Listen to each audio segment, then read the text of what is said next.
All right, let's talk about the hidden rules of a game that, well, every single one of us is playing, whether we know it or not. The game of economics. You know, every time you buy a coffee, look for a job, or even cast a vote, you're making a move. So, understanding the rules, that's the first step to playing the game well.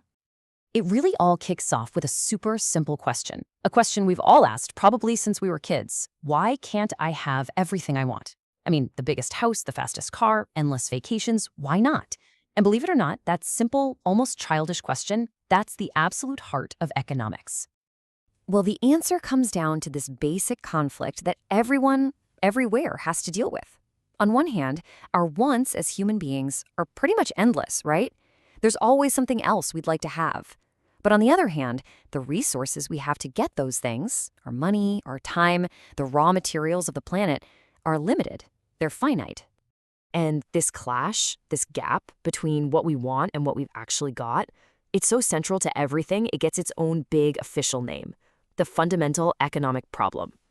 Every single economic choice, from you grabbing a snack to a government planning a new bridge, is all about trying to solve this one issue. So, how in the world do we deal with this problem?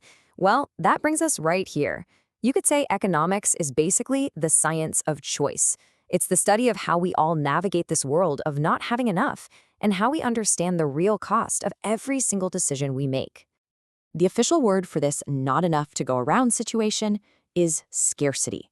It's just the plain fact that what we want will always, always be more than the resources we have to get it. And honestly, this is the only reason the whole field of economics even exists. I mean, if everything was just free and unlimited, we wouldn't need it. Okay, to make this idea less abstract, let's bring it down to earth. We're going to look at a really simple, everyday choice from our source material centered on a person named Rusha. This will show you exactly how scarcity forces our hand. So, picture this. Risha has 20 taka, which is the currency in Bangladesh, and she's standing there wanting two things: an ice cream and a chocolate candy. The problem? Her resource, that 20 taka, is limited. She can't afford both. She's facing a trade-off. This, right here, is scarcity in action. So, after a moment, she makes her decision. She goes for the chocolate candy. Seems simple enough, right? But here's the thing. In economics, the story doesn't stop there. The choice she didn't make is just as important as the one she did. You see, that ice cream she had to give up, that's what economists have a special name for. They call it the opportunity cost. It's the value of the next best thing you had to sacrifice to get what you wanted. And this is so important to get. The real cost of anything isn't just the money you pay, it's the opportunity you lose. Okay, so let's zoom out now.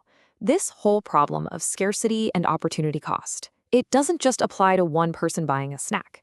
Entire countries, entire societies face the exact same dilemma, but on a much, much bigger scale. What you're looking at here is a graph called a Production Possibilities Frontier, or PPF for short. The easiest way to think about it is as a country's version of Reach's choice. But instead of ice cream versus chocolate, the trade-off might be between building more hospitals or building more schools.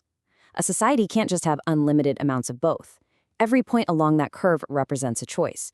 And if a country decides it wants more of one thing, say education, it has to give up some of the other, like healthcare. That's the opportunity cost on a national level. Because of these huge trade-offs, every single society, from ancient tribes to modern superpowers, has to answer four fundamental questions. What are we going to produce? How are we going to produce it? How much of it should we make? And the big one, who gets to have all the stuff we make? The way a society answers these questions, well, that really defines who they are. So that begs the question, right? How does the world go about answering these questions? Well, over thousands of years, different societies have come up with different kinds of rule books, or what we call economic systems, to guide them. Let's take a look at the four main types.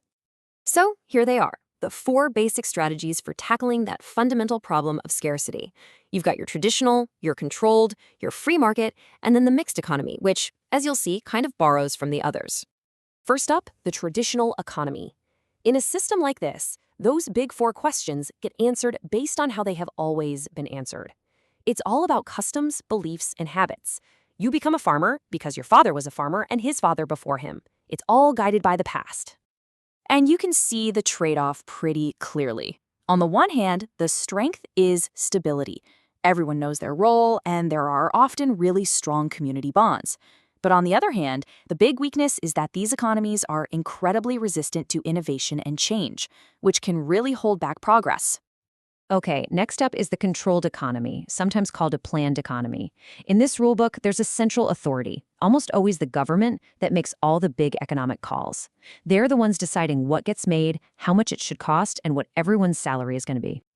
The power of a controlled system is that you can mobilize an entire country towards a single massive goal very quickly, like going to the moon or rapidly building factories. But the weakness is huge. It's almost impossible for a group of planners to know what millions of different people actually want and need. So you often end up with crazy shortages of things people want and giant wasteful surpluses of things they don't. Now let's flip the script completely and talk about the free market.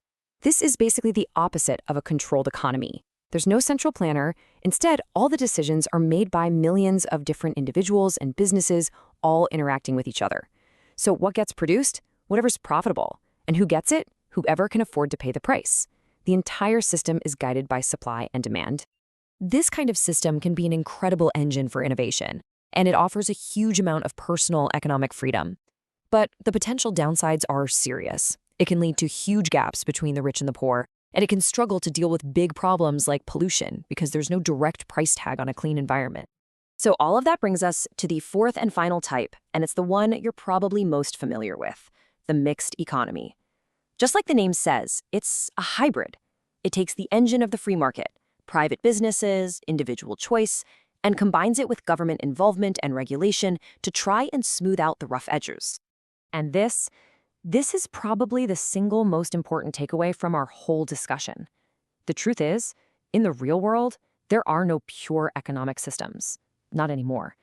Every single modern economy on the planet, from the US to Sweden to China, is a mixed economy. The only real difference between them is the recipe, how they mix the ingredients. And that leaves us with one last big thought to chew on. If every country is already a mix, then all the big economic debates we hear about aren't really about choosing one system over another. The real debate is about finding the right balance. How much government is too much? How much free market is not enough? What is the perfect mix? Answering that, well, that's the great economic question of our time.